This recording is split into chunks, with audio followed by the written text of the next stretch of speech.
Paolo at Kim, LANTARAN na. Magkasama para kay Sir DEO. Mukhang wala nang dapat itago sina Kim Chiu at Paolo Avellino. Sa kabila ng matagal ng espekulasyon tungkol sa kanilang closeness, tila mas naging lantad ang kanilang pagsasama kamakailan, at isang espesyal na tao ang dahilan, Sir Deo and Rinal.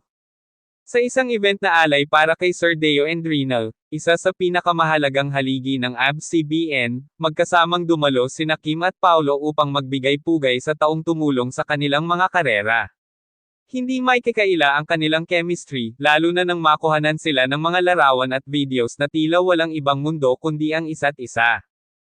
Maraming fans ang napansin kung paano alaga ang inalagaan ni Paolo si Kim sa buong event. Mula sa pagbukas ng pinto para sa kanya hanggang sa pinakanakang pagsulyap at pagngiti, kitang-kita ang kanilang natural na samahan. Hindi tuloy maiwasan ng netizens na magtanong, ito na ba ang confirmation na hinihintay ng Kim Pao fans? Samantala, si Kim ay naging emosyonal habang inaalala ang mga ginawa ni Sir Deo para sa kanyang showbiz career. Kung wala si Sir Deo, hindi ako magiging ganito ngayon, sabi niya habang pinapahid ang luha. Habang ito ay nangyayari, makikitang nasa tabi lang niya si Paolo, tila handang umalalay sa kanya anumang oras.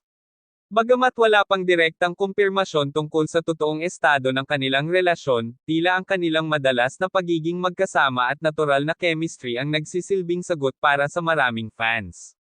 Lalo na ngayon na hindi na nila tinatago ang kanilang closeness sa publiko.